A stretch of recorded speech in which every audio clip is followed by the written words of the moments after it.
Non, monsieur, vous n'avez pas le droit de vous énerver. Je veux pas savoir, monsieur. C'est pas votre faute, c'est pas grâce à vous que vous n'avez tué Je suis personne. fier. Le passé, c'est le passé. Je ne suis pas saisie de ce dossier-là. Le ministère public n'est pas votre ennemi et n'a pas de raison de le devenir.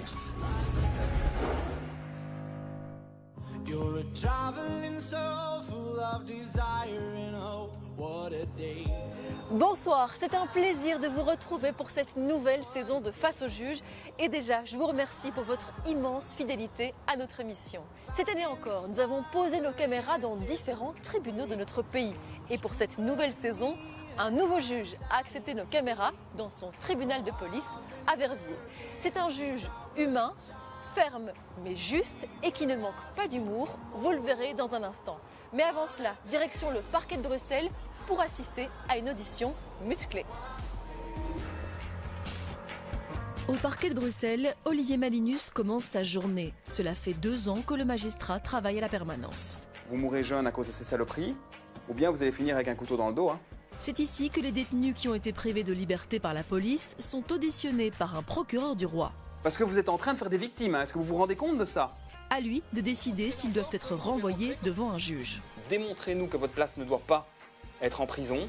Mohamed s'est présenté la veille devant le commissariat de police de Saint-Josse avec sa maman pour demander à rencontrer une assistante sociale. Mais à l'accueil, le ton est monté et Mohamed aurait agressé violemment les policiers sur place. Est-ce que vous savez pourquoi vous êtes là, monsieur? C'était la fin de la journée, tout le monde était un petit peu énervé et stressé. Puis bon, voilà, c'est pas moi qui ai frappé le premier. Moi, je n'ai pas frappé du tout. Moi, j'ai pris des coups parce que j'ai crié. Pas eu de chance, il y avait des gens à l'accueil, c'était pas les mêmes que d'habitude. Et ça a dégénéré. Mais ça, c'est le moins qu'on puisse dire que ça a dégénéré, parce que l'inspecteur de police, il a une incapacité de travail. Mais ça, on va y revenir dans un instant. On lui a pas donné aucun coup. Il nous a frappé, on l'a laissé nous frapper, bon sang. Ça n'a aucun sens, monsieur. Vous me dites que vous présentez auprès des services de police. Attendez, monsieur, je suis désolé, je ne vous ai pas entendu parce que j'étais en train de parler. Je suis en train d'essayer de vous expliquer que moi, j'ai une déposition ici, j'ai des caméras auprès des services de police aussi qui déclarent qu'ils vous ont filmé par rapport à tout ça, que vous vous êtes présenté à l'accueil, que vous êtes devenu particulièrement nerveux, à tel point qu'il y a eu un policier qui a... Je suis désolé, j'ai toujours pas fini de parler. Qui était toujours en train d'essayer de vous calmer en disant, monsieur, ne vous inquiétez pas, votre tour viendra. Et que puisque vous continuez à vous montrer particulièrement agressif et nerveux, il a dû vous amener plus loin dans le commissariat. Qu'à ce moment-là, vous vous êtes rebellé et que vous l'avez attrapé au niveau de la gorge et au niveau de la nuque jusqu'au point qu'il ne pouvait plus respirer. C'est totalement faux. C'est totalement faux et je voudrais bien avoir ces caméras. Ah bah écoutez, ce ne sera pas compliqué, puisqu'il me déclare que tout a été filmé. Il me déclare aussi qu'on vous voit sur les images en train d'essayer de vous taper la tête sur les barreaux et contre les plexiglas pour essayer de vous blesser. Je peux parler? Allez-y. S'il vous plaît. Regardez, même, ça ce sont les traces de menottes d'hier. 4 heures menottées à l'arrière de la mauvaise manière dans un cachot. Ou à la fin de douleur, oui, je hurlais et je tapais ma tête sur la porte pour qu'ils viennent les desserrer. Mohamed jure ne pas avoir provoqué les policiers, ni les avoir frappés et crie à l'injustice. J'ai pas frappé une seule fois, je suis Donc vous êtes en train de me dire que vous étiez dans la salle d'attente, en train d'attendre gentiment avec votre maman, et qu'en un coup, il y a un policier qui, sans aucune raison, vous attrape et vous pousse de force et commence à vous frapper. Ouais. Et me demande, non, attendez, vous êtes en train... Vous vous rendez compte de ce que vous me dites, monsieur? Oui, ben moi, écoutez, quand je vous dis ce qui m'est arrivé, regardez mon état, ça n'a pas l'air de vous effaroucher. Avec tout le respect que je vous dois, monsieur, si vous voulez me mettre en prison, vous me mettez en prison, c'est pas la première fois. Mais je sais que je vais bien dormir parce que je n'ai rien fait. Je me suis présenté au commissariat avec ma maman pour voir une assistante sociale et regardez où on en est. Et c'est à moi qui dois me justifier des erreurs de vos collègues. Mais de leur côté, les forces de l'ordre affirment avoir été non seulement agressés, mais aussi menacés de mort. Par rapport aux menaces, vous avez dit aux agents de police que vous étiez du quartier, que vous alliez revenir leur faire la peau, que vous alliez venir vider un chargeur sur les inspecteurs, que vous alliez vous venger avec un couteau, qu'il ne faudrait plus qu'une patrouille sorte car vous allez vous venger. Ils ont fait une grosse bavure, qui vous ont rejeté. Non monsieur, on est d'accord par rapport à ces propos ou pas? Attendez, non, on va rien clore. Non, on va rien clore du tout pour l'instant. Tout de suite, on va clore, moi. C'est prison, libération. Je vous ai respecté, respectez-moi. Moi, ce que je constate simplement, monsieur, c'est la dernière fois que je dois m'énerver contre vous. Sinon, clairement, vous redescendez en cellule et on en parle plus tard, ok? Par rapport à ces propos, je vous ai posé une question claire. Je vous ai dit les propos qui sont relevés par les policiers. Vous avez tenu ces propos-là, monsieur? Non, j'ai pas tenu ces propos. Alors pourquoi vous avez dit il y a un instant, il le mérite? Parce que, de ce que vous me dites comme propos, il y en a certains là-bas qui mériteraient une bonne baffe. Je suis désolé, quand je vois comment on est traité et roué de coups de pied et de coups de poing au visage. Mohamed continue de jurer avoir été le seul roué de coups, mais un policier présente de sérieuses blessures. Écoutez, si le monsieur me jette à terre et qu'il se jette sur moi et qu'il commence à me frapper, mais il est normal qu'il se blesse. Il est normal qu'il se blesse en se jetant sur vous. Oui, il m'a jeté à terre et il s'est couché sur moi et ils m'ont roué de coups. Et j'ai juste fait ça. Parce que je sais bien que ça ne sert à rien d'aller frapper un policier. Laissez-les vous taper. Dans un quart d'heure, une demi-heure, ils seront bien calmés. Alors vous allez m'expliquer comment ça se fait qu'il se retrouve avec des blessures, notamment au niveau de la lèvre. De quoi?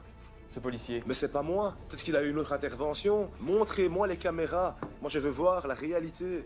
Montrez-moi que j'ai frappé un policier. Montrez-moi ça. Vous ne reconnaissez même pas que vous êtes capable d'avoir commis une erreur hier. Vous n'êtes même pas capable de reconnaître que vous avez commis une erreur. Qu'est-ce que j'ai fait comme erreur, hein? C'est de me rendre dans un service de police de merde, hein? Oui, si vous avez quelque chose contre moi, je vous le répète encore une fois, vous me mettez en prison. Si vous n'avez rien, vous me libérez. Vous allez en cellule, monsieur. Je vous ai respecté. Vous allez en cellule. Au revoir et bonne fin de journée. Non, non, on n'a pas terminé de se voir, ça je vous le dis. Vous allez vous calmer en cellule et on en reparlera en fin de journée, ok? Calme.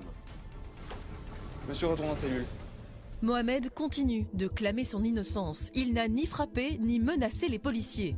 Agressif, il est renvoyé en cellule, le temps de retrouver son calme.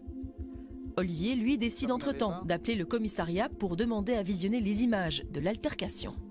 Ah bah ça c'est parfait, ça m'intéresse au plus haut point. Si vous avez ces images-là, il me les faudrait en extrême urgence. Est-ce que vous pouvez me les transférer? Sur les images, Mohamed, dans sa cellule, est filmé par un policier et ses propos sont édifiants. Je vais vous dire une bonne chose, monsieur. Vite, je vous écoute. Monsieur, respectez mes droits, parce que aujourd'hui, vous m'avez dégommé à 4. Demain, vous serez dans la rue. Peut-être que ce sera mes agents à moi qui vont vous dégommer. 4-5 gamins de 15-16 ans. Tu le sais bien, c'est comme des petits pédés en bleu, ça fait mal quand ça dégomme. Hé, toi, rappelle-toi le comportement que tu as eu, hein. J'aurai le même comportement que tu as eu avec moi à l'accueil. Un coup de pied pour coup de pied, coup de poing pour coup de poing dans le nez. C'est tout? C'est fini? Je vais t'enculer, espèce de petit pédé. Vos collègues ont fait une grosse erreur, cette pédé. Écartez-vous de cette porte, parce que vous allez avoir des gros problèmes avec moi-même. Écartez-vous de cette porte. Je vous le conseille. Oui. Ou alors, frappez-moi à 45. Je ne vais pas vous frapper, monsieur. J'aimerais bien avoir du calme pour travailler. Pas d'image de l'altercation. Olivier ne sait toujours pas qui a commencé à donner les coups. Mais Mohamed a bien menacé de mort les agents sur place. Il est rappelé pour la suite de l'audition. J'espère que ça va mieux se passer entre nous que la première fois, parce qu'on peut pas dire que c'était une franche réussite, hein. Moi, je prends encore un petit peu de mon temps pour essayer de voir ce qui s'est réellement passé. Entre-temps, je tiens quand même à vous signaler, parce qu'avec moi, il n'y a aucun piège, que j'ai reçu des images de la zone, et c'est pas brillant pour vous. Des menaces, j'en ai à la pelle. Comment est-ce que vous avez été capable de proférer de telles menaces envers les services de police? Sous l'énervement et la douleur. Et vous trouvez ça normal? Non, mais bon, j'ai craqué. Voilà, je reconnais les faits. J'ai menacé, j'ai insulté parce que mes menottes étaient serrées, que j'avais pris quelques coups que je pensais injustifiés. Et j'ai mal géré la situation, voilà, je m'en excuse. Vous réagissez souvent comme ça dans l'énervement, monsieur? Non, pas toujours. C'est quand j'ai l'impression que je suis pas compris ou quelque chose, peut-être, oui. Bah oui, j'ai vu ça tout à l'heure. Vous avez le sentiment que je vous écoutais pas, alors que c'est pas le cas. J'essaye simplement de comprendre et de vous apporter la réponse que vous méritez, hein, aussi, par rapport à des faits comme ceux-là. Vous avez aussi d'autres dossiers ouverts. On n'a pas eu le temps tout à l'heure d'en parler, mais regardez, moi j'ai ce dossier-ci d'hier, mais j'ai ceci, j'ai ceci, j'ai ceci. J'ai des dossiers de coups et blessures à n'en plus finir. Une des réponses possibles, c'est la prison. Est-ce que c'est la solution qu'il vous faut? Mohamed a déjà été condamné plusieurs fois pour coups et blessures, un passé qui ne joue pas en sa faveur. Donc réexpliquez-moi maintenant, mais le plus calmement, le plus clairement possible. Hier, vous aviez rendez-vous, vous aviez un différend familial, et donc vous aviez rendez-vous avec une assistante sociale qui travaille à la zone de police. Ok. C'est quoi ce différend familial? En fait, ce qu'il y a, c'est que ma maman a empoché mes revenus pendant 3 ans. Et donc j'ai tout perdu. Donc j'habite dans un de ces studios, je ne paye pas de loyer pour le moment. Mais bon, le bâtiment est insalubre, il n'y a pas d'électricité, pas d'eau chaude, pas de chauffage dans tout le bâtiment, il n'y a rien du tout. Et ma maman veut que je parte de là. Et on allait chez madame pour essayer d'arranger ce problème. Comment ça se fait qu'à un moment donné, il y a l'étincelle qui fait que ça dérape? Moi, je pense que c'est quand on frappe. Quand on prend un coup ou qu'on a la Non, même... mais attendez, vous savez très bien que c'est pas ce que les services de police me déclarent. Les services de police me déclarent que vous faites de l'esclandre parce que vous n'êtes pas traité suffisamment tôt, donc on vous fait un petit peu trop patienter dans la salle d'attente, et que parce que vous faites de l'esclandre et que ça ne va pas dans une salle d'attente d'un service de police, on vous tire par le bras et on vous amène ailleurs. et qu'à ce moment-là, ça se passe mal. C'est ça que j'ai mal pris parce que ma maman était là et moi j'ai même mis ma main pour la protéger. Bon, oui, je sais bien qu'ils allaient rien lui faire, mais j'ai mal interprété la situation. J'ai eu peur et j'ai mal interprété. Vous pensez, en fait, c'est ce geste qui vous a fait déraper? Je pense. Après avoir longuement nié, Mohamed admet avoir été violent verbalement avec les policiers, mais il explique avoir voulu protéger sa maman. Que vous soyez dans une situation de précarité, je l'entends, je le comprends. Et je ne vais pas dire que je compatis parce que c'est pas mon métier, mais en tout cas ça fait partie des données de fait qui entrent en ligne de compte dans l'appréciation de votre dossier. Mais à quel moment est-ce que vous faites un lien entre tout cela et les menaces de mort ahurissantes que vous proférez envers les services de police? C'est juste. Vous voulez entendre ce que vous avez dit? Je sais très bien ce que j'ai dit. Je sais que quand je m'énerve, je sais très bien comment je suis. Vous les avez menacés de mort que vous alliez leur envoyer une bande de jeunes pour tous les dézinguer, hein? Pour tous les tuer. Ah, je m'en excuse et il ne se passera rien de tout ça. Moi, j'estime que les faits sont graves parce que les menaces que j'ai entendues, je les tolère pas et je les tolérerai jamais. Il faut que vous répondiez de ça. Il faut que vous répondiez en justice. Est-ce que vous avez besoin d'être en prison entre-temps? Je pense pas. Aujourd'hui, je ne vais pas demander, par rapport à ce que vous me donnez maintenant comme sentiment qui est plus posé que tout à l'heure, je suis d'accord d'envisager de vous libérer entre maintenant et votre procès. Bien, monsieur. Rendez-vous à l'audience. Mohamed a changé d'attitude face au procureur et évite la prison pour le moment. Il est tout de même renvoyé devant un tribunal pour outrage, rébellion et coups et blessures. Faut pas être complètement dupe non plus. Il y a peut-être, dans cette deuxième partie d'audition, une volonté de la part de l'intéressé de me donner enfin ce que j'ai envie d'entendre. Mais je suis néanmoins heureux de voir cette dynamique s'introduire dans son chef, parce que d'abord, elle permet enfin de lui faire comprendre un certain nombre de choses, de faire passer certains messages. Et même s'il n'est pas totalement sincère dans ses aveux, il y a néanmoins le cadre de la loi très ferme qui lui a été rappelé, et ça fait partie de ce qu'on essaye aussi de rappeler au jour le jour aux gens. Mohamed va-t-il réussir à garder son calme face au juge? Nous le retrouverons plus tard au tribunal correctionnel de Bruxelles. On quitte la capitale pour rejoindre Visé. Nous retrouvons la juge Françoise Verhegen. C'est bon, quoi. Ne mettez pas de l'huile, il lui faut de l'eau. Cela fait 16 ans qu'elle préside les audiences de justice de paix, toujours avec douceur et bienveillance. Tant que tout se passe bien, qu'il y a la paix et l'harmonie dans leur environnement, je suis contente. Non sans une certaine fermeté. Je trancherai.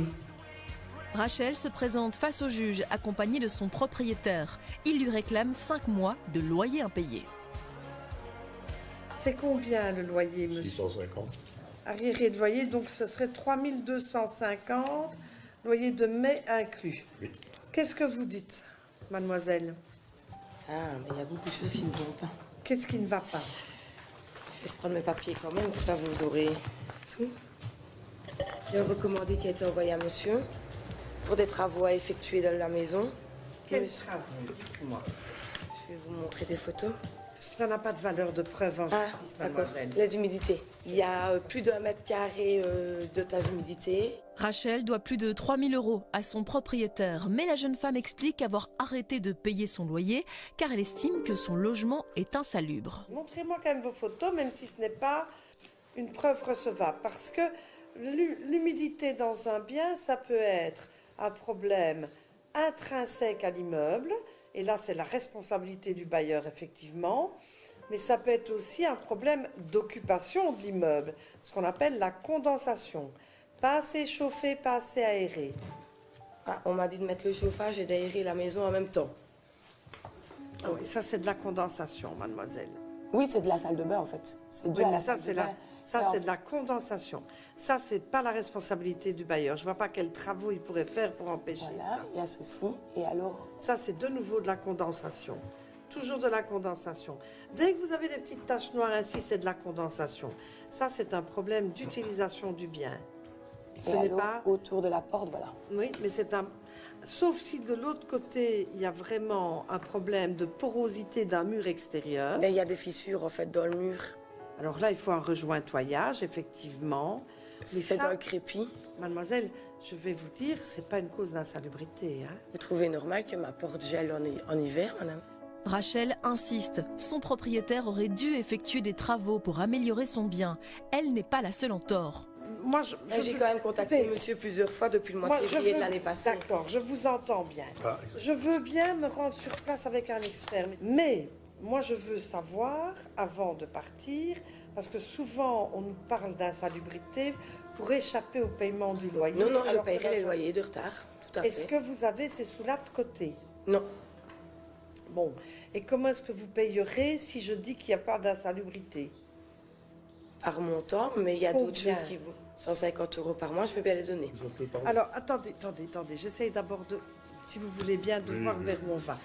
Bon, moi je voudrais bien savoir une chose. Est-ce que, tenant compte de l'état de la maison, vous souhaitez y rester? Non. Ah ben c'est très bien, parce qu'à ce moment-là, on ne va pas perdre son temps. Dites-moi à quelle date vous comptez être parti? Je peux être partie dans 2 mois, peux être partie le temps que je trouve quelque chose.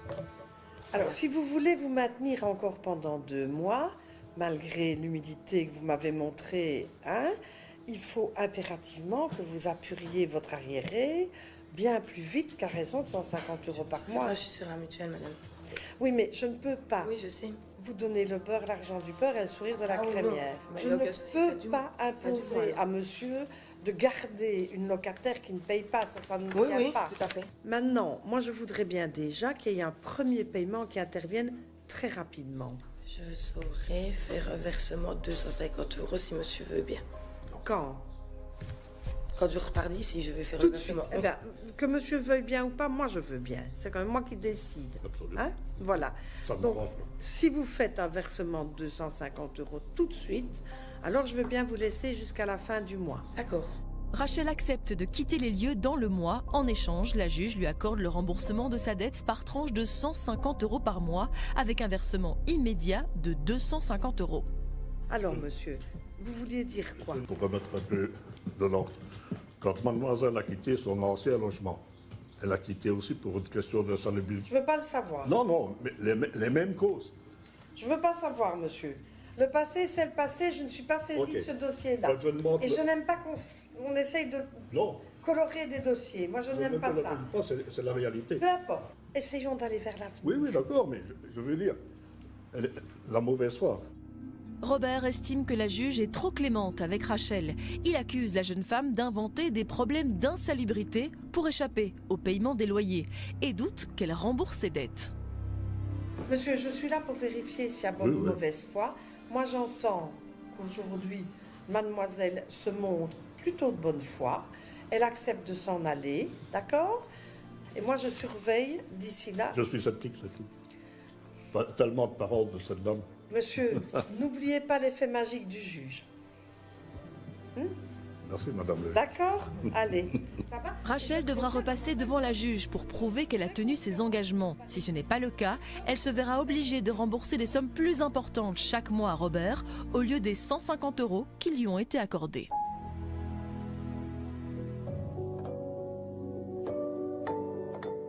Madame la juge, on vient de le voir, le ton est monté entre Rachel et son propriétaire. Est-ce que vous, parfois, vous ne vous sentez pas en insécurité?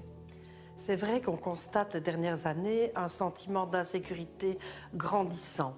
On sent que la population est en perte de repères, qu'ils sont dans un désarroi extrêmement important, ce qui peut aboutir à de l'agressivité, à des montées de colère à certains moments et parfois à des violences fût-ce verbales. Merci Madame la juge, on vous retrouvera plus tard pour la suite de l'affaire de Rachel et de son propriétaire. Mais en attendant, direction Verviers pour découvrir notre nouveau juge au tribunal de police, le juge Marco Osena. Au tribunal de police de Verviers, après avoir été avocat de nombreuses années en matière de roulage, L'audience est ouverte. Marco Osena a pris place sur le fauteuil du juge depuis 4 ans. Mais il n'y a pas que c'est terrible. Hein. Réputé pour son humour, Parlez un petit peu plus fort, avec l'âge, j'ai un problème de décibels. ce malmédien d'origine prend très à cœur ce nouveau rôle. Et je dois tout croire. La couleuvre, elle est grosse, non? Un rôle qui exige souvent une bonne dose de sang-froid. Et le casier judiciaire a meilleure mémoire que vous. Et les nerfs du juge vont être mis à rude épreuve avec Démir qui doit se présenter au tribunal pour conduite dangereuse, en état d'ivresse et sous influence de cannabis. Alors, monsieur, vous confondez voie publique et champ de foire? Non? C'est votre façon habituelle de circuler? C'est quand même 2 fois. Oui, à ce jour-là. 26 juillet 2017 et 16 novembre 2017. C'est vrai. La même chose, on gesticule derrière son volant. Quand on vous fait des signes, vous faites le signe par la portière en disant « allez, avance ». La rue d'Audimont, apparemment, le signal sens interdit, c'est une sucette géante, comme on dit dans Gaston Lagaffe, hein, c'est pas un panneau. Avant, ce n'était pas sens unique, c'est pour ça. Ah, c'est pour ça. Alors vous ne regardez pas, vous roulez comme c'est avant. Je n'étais pas bien dans ma peau. Ah non, vous n'étiez pas bien, effectivement. Ma femme est malade, cancer du sein, depuis 3 ans. Et je m'occupe d'elle. Et c'est pour ça que vous picolez au volant et que vous risquez d'envoyer les autres au cimetière. Non, Depuis 40 ans, je n'ai jamais fait un accident. Vous n'avez jamais fait d'accident. Cette fois-ci, c'est pas vraiment de votre faute si vous n'avez pas fait d'accident. Hein? Non, je n'ai jamais fait l'accident. Allez, vous êtes sur l'autoroute. Vous dépassez à gauche, vous dépassez à droite. Vous êtes à 140, on vous fait signe, vous ralentissez, vous vous mettez pratiquement à 20 km/h. Les camions ont failli vous rentrer dedans. Mais à part ça, c'est tout à fait normal. Tout va bien, quoi. Est-ce que vous pouvez lire mes rapports de docteur Gernet, s'il vous plaît? Vos rapports de docteur, monsieur, moi, ce que je lis pour le moment, ce sont les rapports des verbalisateurs et votre comportement sur la route. C'est ça que je juge ici, moi. 90, pas plus. De toute façon, ma voiture n'accélère pas plus que 100. Donc vous roulez normalement. Toujours normalement. Que vous jamais. Toujours comme ça. 200-300 mètres derrière une voiture. Je vous ai posé une question. Oui. Puisque vous me dites que vous roulez normalement, ça veut dire que vous roulez toujours comme ça. Non, pas toujours comme ça. À ce jour-là, j'avais bu un verre. À ce jour-là, j'avais bu un verre et c'est pour ça que je n'étais pas bien dans mon verre. Vous aviez fumé un petit peu aussi. Oui, j'ai déjà fumé. Avant, j'ai fumé. Avant, j'ai fait autre chose aussi, mais j'ai arrêté. Vous avez arrêté. Hein, j'ai arrêté. Depuis hier soir. Non. Depuis quand? Depuis longtemps, j'ai arrêté. Depuis longtemps? Oui. Donc longtemps, ça fait combien de temps? Depuis 3-4 mois, je prends 3-4 mois? Oui. Ah, vous buvez plus, vous fumez plus? À la maison, mais pas en voiture. Je me suis promis moi-même, pas à l'extérieur, pas en conduisant. Ça, c'est fini. Il y a 3-4 mois, c'est fini. Est-ce que vous vous rendez compte des dégâts que vous risquez d'occasionner? Moi, je n'ai rien fait mal à personne. Non, vous avez percuté un véhicule de police en passant sur le trottoir. À part ça, pas grand-chose, quoi. De toute façon, c'est le public qui paye. Les véhicules de police, c'est pas bien grave. Je n'ai pas tué quelqu'un, je n'ai pas pris l'arme. Mais c'est pas votre faute, monsieur, si vous n'avez tué personne. C'est pas votre faute, c'est pas grâce à vous que vous n'avez tué personne. Je suis fier de moi parce que je ne dérange personne. Vous êtes fier de vous? Voilà, toujours. Ah, c'est très bien. Toujours. Je ne dérange personne, à condition qu'on ne me dérange pas. Dans un instant, Demir va-t-il continuer à aggraver sa situation face au juge avec une attitude aussi agressive? Alors tant qu'on ne vous dérange pas, tout va bien. Et puis nous retrouverons Mohamed face au juge Luc Hénard. Mais non, c'est pas des bavures. Lui qui affirme avoir été tabassé sans raison par des policiers. Et ça, vous allez avoir quelques difficultés à me faire admettre.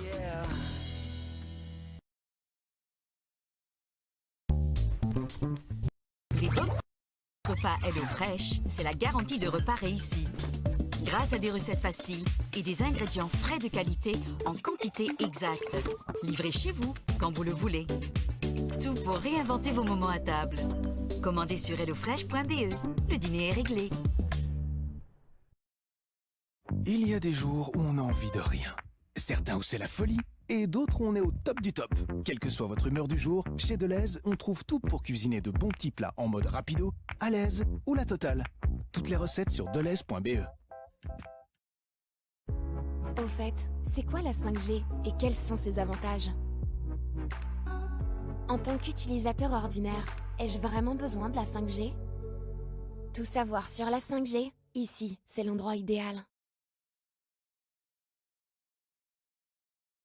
Augmente les niveaux et multiplie les aventures avec la bataille du château de Bowser. Lego Super Mario! Autre boîte vendue séparément.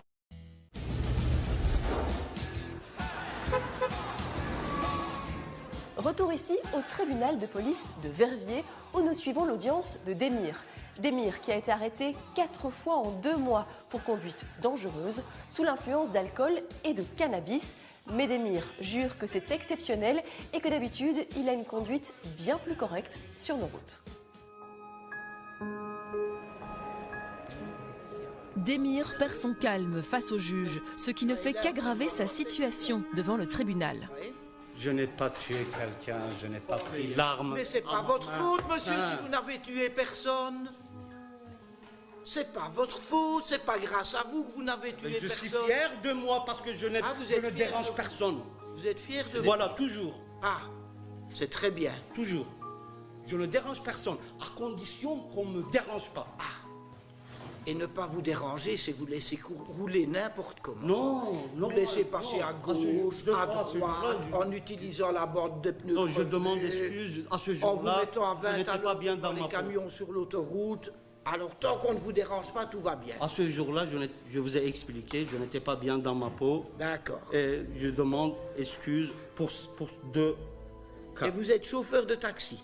J'ai travaillé 2 ans en taxi à Liège. Et avant, j'ai travaillé 10 ans dans le secteur touristique en Turquie. Je parle 5 langues. Et je suis en accident de travail sur la mutuelle. Je suis bloqué de mon patron, je ne peux pas travailler. Et ça, c'est une autre question. Voilà, depuis 10 ans, 11 ans, je suis sur la mutuelle. Et je ne touche que 800 €. Monsieur le procureur du roi, dites-moi. De s'expliquer. C'est au procureur du roi de rappeler les faits et de demander une peine. Mais avec des faits si graves, Demir risque une grosse amende. Un comportement complètement ahurissant sur la route. Il est 19h46 et les policiers vont vouloir intercepter monsieur parce que celui-ci a un joint à la main, mais va s'enchaîner une course-poursuite avec les verbalisants. Celui-ci va monter sur l'autoroute, il va passer de la première à la 4e bande, passer de 100 km/h à 150 km/h. C'est faux. Monsieur, taisez-vous. Monsieur le procureur du roi est en train de parler. C'est les policiers qui le constatent suivant l'indication de vitesse sur leur véhicule. Et la liste des infractions de Demir est longue. Il va faire des signes de la main, il va lâcher le volant, il va emprunter la bande d'arrêt d'urgence et dépasser des camions sur cette bande-là. On freine brusquement, on accélère, pour faire un petit peu le fin de jeu au volant. Ce n'est pas acceptable, ce genre de comportement-ci. Pour tous ces faits, le procureur demande 6 mois de retraite permis et une amende de 4 800 €. L'avocat de Demir, lui, rappelle que son client n'a pas d'autres antécédents et demande un sursis. Il n'a pas de permis, monsieur, pour le moment. S'occuper de son épouse qui est malade. Ouais. C'est pour ça qu'il a déclaré au verbalisateur qu'on pouvait lui retirer le permis, qu'il conduirait quand même. Ou bien ça, il ne l'a pas dit non plus. Je ne me rappelle pas ça. Ne vous rappelez pas, bon, c'est normal que vous ne vous rappeliez pas. Hein. Je dirais ça. Non, bon non. Pourquoi auriez-vous roulé comme ça, a-t-on idée? À ce jour-là, je n'étais pas bien. Maître Garros, c'est à vous que je vais poser la question. Peine de travail, c'est radicalement impossible. Après les explications qui m'ont été données, j'ai eu l'occasion de m'entretenir avec mon client au cabinet et malheureusement, il m'a dit que son état de santé ne me permettait pas. J'aurais voulu, ça aurait été pour moi le plus pragmatique, mais je ne peux pas aller la faire à sa place, vous imaginez bien. Vous imaginez beaucoup de choses dans ce point-là, ça fait peut-être un peu beaucoup. Bien. Monsieur, quelque chose à ajouter? Je peux me lever? Vous pouvez ajouter assis aussi, il n'y a pas de problème. Monsieur, juste moi, dans mon corps, il n'y a pas une seule place que je n'ai pas été opéré. D'accord. Il y a 20 ans d'ici, en Turquie à Izmir, je me suis jeté du 4e étage. Malheureusement, je vis. Écoutez, non, je vous demande si vous avez quelque chose à ajouter sur le fond du dossier. Non, sur le fond du dossiie, j'ai dit tout ce que je voulais dire. Alors, je demande une excuse. Nous allons en rester ça, c'est là. fini. Alors, nous allons en rester là, si vous voulez bien. Je vais clôturer les débats. Comme vous voulez. OK. Ouais. Voilà. Je demande encore une fois. Demir est finalement condamné à 6 400 € d'amende avec un sursis d'1 an pour un peu plus de la moitié et un retrait de permis de 5 mois avec un sursis d'1 an pour 1 mois. Nous quittons le tribunal de police de Verviers pour rejoindre Bruxelles et assister à l'audience du tribunal correctionnel présidé par le juge Luc Hénard. Un juge qu'on ne présente plus, reconnu pour son franc-parler. Je peux comprendre qu'elle n'a qu'une envie, c'est vous jeter par la fenêtre. Hein. Le président du tribunal de première instance ne se lasse pas de juger plus d'une 50aine d'affaires par mois. On s'est vu il y a peu, vous êtes de nouveau là. Et il ne se laisse jamais démonter. Comme à la prison de Forêt, ils ont besoin d'électriciens, c'est peut-être l'occasion. Il prend toujours le temps d'écouter attentivement chaque citoyen qui se présente face à lui. vous ne serez pas la première à qui je dis « Aujourd'hui c'est ça, demain c'est vous au cimetière et lui… » Dans la première partie de l'émission, nous avons assisté à l'audition de Mohamed au parquet de Bruxelles. J'ai pas frappé une seule fois, je suis Donc vous êtes en train de me dire que vous étiez dans la salle d'attente, en train d'attendre gentiment avec votre maman, et qu'en un coup, il y a un policier qui, sans aucune raison, vous attrape et vous pousse de force et commence à vous frapper. Ouais. Et me demande non, attendez, vous êtes en train… Vous vous rendez compte de ce que vous me dites, hein, monsieur? Oui, si vous voulez me mettre en prison, vous me mettez en prison, c'est pas la première fois. Mais je sais que je vais bien dormir parce que je n'ai rien fait. Mohamed affirme avoir été tabassé par des policiers dans un commissariat sans raison. Inculpé pour rébellion, outrage et coups et blessures, il se présente seul face au juge. Sur le banc de la partie civile, 4 policiers qui affirment avoir été agressés et menacés de mort par Mohamed. Vous pouvez vous asseoir. C'est quel numéro? Alors, qu'est-ce que vous souhaitez me dire avant que je ne vous interpelle de façon plus précise? Je suis venu au commissariat pour voir une assistante sociale, pour régler un litige familial. Donc on ne m'a pas amené parce que j'ai commis un fait ou pour que je voulais porter plainte sur quelqu'un ou quoi que ce soit. Donc c'est un peu triste que ça dégénère comme ça. Maintenant, bon, Saint-Josse, c'est un mauvais quartier. Je ne condamne pas la police, je ne me condamne pas moi-même. Mais normalement, ça ne devrait pas en arriver là, je veux dire. Quand on prend des coups, je suis désolé, c'est que ça ne va plus, je veux dire. Donc moi, je suis comme tout le monde. Si on me frappe, ben, je vais m'énerver, je vais insulter, je vais peut-être pas me laisser faire. C'est un peu le monde à l'envers, hein? Dites-moi pourquoi. Mais vous vous présentez au commissariat de police et ce que ces messieurs constatent, c'est que vous faites de l'esclandre. Non, je ne fais pas de l'esclandre, je suis en présence de ma maman. Donc je ne suis pas venu pour faire de l'esclandre. Oui, mais pourquoi voulez-vous que la police vous dise que vous faites de l'esclandre? Et puis, ils constatent que vous êtes très nerveux, vous êtes insultant, que vous sentez l'alcool. Donc ça devait être la grande forme, hein? Bah oui, j'étais un petit peu fatigué, mais j'étais pas ni agressif ni quoi que ce soit, j'étais plutôt endormi. Qu'est-ce que vous voulez que je vous dise? Moi, si j'ai quelqu'un d'endormi devant moi, j'ai pas besoin d'être à 4 pour le maîtriser. Hein. Moi, je suis invalide, parce que vous étiez pas si endormi que ça, je suis pas musclore non plus, je veux dire. J'ai pas à recevoir des coups au visage, des coups qui laissent des cicatrices à vie. Parce qu'il faut voir, ça c'est à vie. Parce que ce que vous êtes en train d'expliquer est complètement invraisemblable. Je peux pas expliquer les bavures de tout un chacun ou les mauvais comportements. Non, mais vous parlez des bavures. Les bavures, c'est un peu commode. Bah oui. Mais non, c'est pas des bavures. Je ne comprends pas, assez simplement, la raison pour laquelle un citoyen endormi qui se présente au commissariat de police avec sa maman entraîne un comportement pareil, sauf à considérer que ces messieurs sont dingues. Purement et simplement dingues. Et ça, vous allez avoir quelques difficultés à me faire admettre. Mohamed persiste. Il s'est simplement présenté au commissariat de police avec sa maman pour rencontrer une assistante sociale. Et sans raison, les forces de l'ordre se sont jetées sur lui et l'ont roué de coups. Parce que je veux bien vous reprendre les déclarations. Vous avez été profondément déplaisant dans votre manière de vous comporter. Enfin, les propos que vous tenez. Alors vous allez me dire, oui, mais c'est normal. Hein. Donc moi, j'arrive là, c'est, excusez-moi, fils de pute et autres commentaires de ce genre. Quand on est menotté au sang, quand on vous menotte, monsieur. On est dans un cachot. D'accord. On n'a pas le droit de s'énerver. Non, monsieur, vous n'avez pas le droit de vous énerver. Ah ben, moi, je vous dirais que si je vous frappe maintenant et que je vous menotte, vous allez vous énerver. Croyez-moi, avec la douleur, vous allez vous énerver. Je ne pense pas, parce que l'hypothèse ne se présentera pas. Non, bien sûr. On ne va pas me menotter, parce que je ne vais pas me conduire comme un énergumène. Prenez un petit peu aussi qu'ils n'ont pas été de main morte, je veux dire. Hein. Si on garde des cicatrices à vie, c'est pas pour rien non plus. Hein. D'accord. Mohamed reconnaît avoir insulté les policiers, mais uniquement parce qu'il avait été menotté et tabassé injustement. Que voulez-vous que je dise? Que voulez-vous que je dise, moi? C'est aux policiers présents également dans la salle d'expliquer leur version des faits. Alors, messieurs, est-ce que vous souhaitez ajouter ou dire quelque chose, puisque vous êtes là? Bien, écoutez, je pense qu'en fait, vu la déclaration de monsieur, on devrait peut-être changer de place. On a l'impression d'être des accusés, alors que nous avons fait que travailler. On était au premier étage, en train de préparer un briefing, en train de nous préparer pour travailler toute la nuit, quand une préposée est venue nous chercher à l'étage pour nous dire qu'il y avait une personne qui avait pété un câble en bas à l'accueil. Je suis descendu, quand j'ai constaté que monsieur était en train de hurler sur la préposée de l'accueil et qu'il y avait déjà une de mes collègues qui était en train d'essayer de le calmer. Étant le responsable à ce moment dans le commissariat, j'ai parlé longuement pendant plusieurs minutes avec monsieur. Vous avez vu, il n'écoute pas. Et donc à un moment donné, après avoir essayé de discuter longuement pendant plusieurs minutes avec lui. J'ai pris la décision de le priver de liberté administrativement et je l'ai invité à rentrer au commissariat. Ce qui, étrangement, il est rentré avec moi sans aucun problème.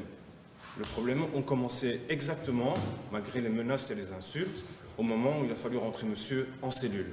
Et depuis ce jour-là, nous avons été profondément choqués de ce qui s'est passé, des mots utilisés et de la violence que nous avons subie. Voilà. L'inspecteur Gonzalez confirme que Mohamed a dû être maîtrisé car il était ingérable à l'accueil du commissariat et qu'une fois à l'entrée de sa cellule, il s'est violemment débattu. Mais cette explication ne plaît pas du tout à Mohamed. C'est monsieur avec sa chemise verte qui m'a tiré de l'accueil. J'étais déjà dans l'accueil du commissariat. C'est monsieur qui est sorti et qui m'a agrippé devant ma mère et qui m'a tiré derrière la porte. Donc déjà ce que vous venez de dire, monsieur, c'est faux. C'est votre collègue.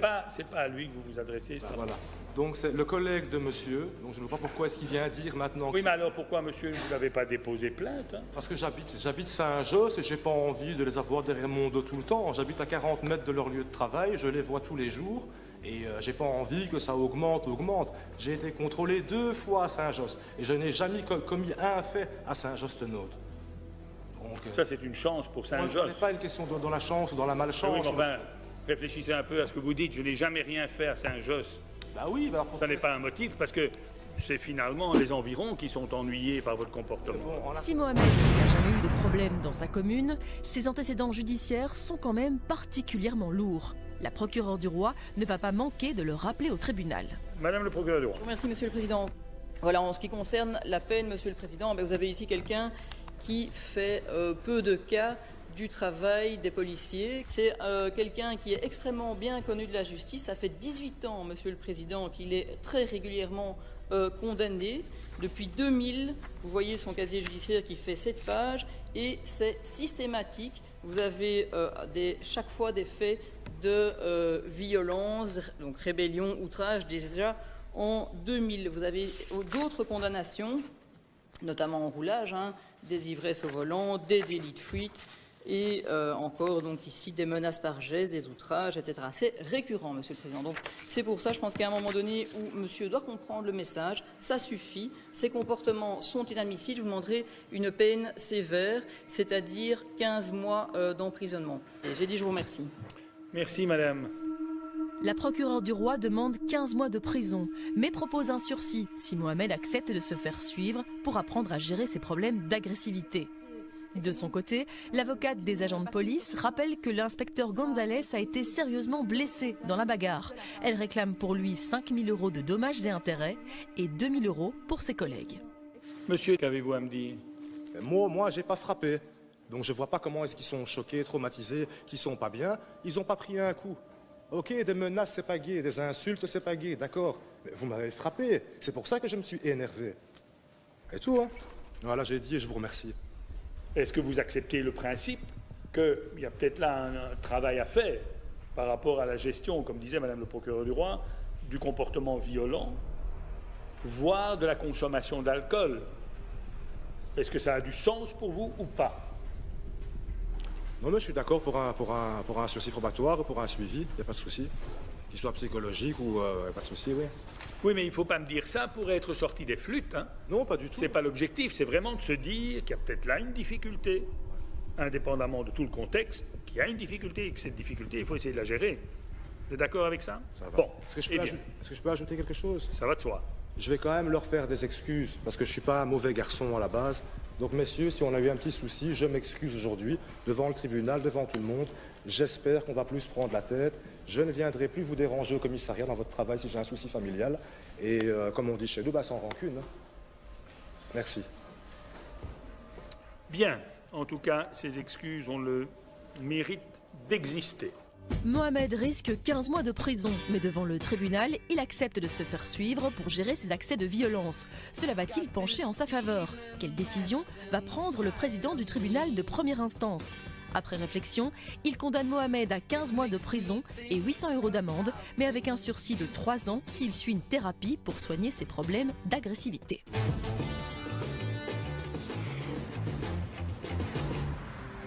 Mohamed devra aussi payer 250 € de dommages et intérêts pour chaque policier qu'il a blessé et insulté.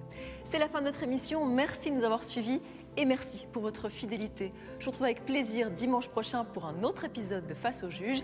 Et soyez au rendez-vous, car nous aurons la suite de l'histoire de Rachel qui refuse de payer ses loyers car elle juge son logement insalubre. Belle soirée.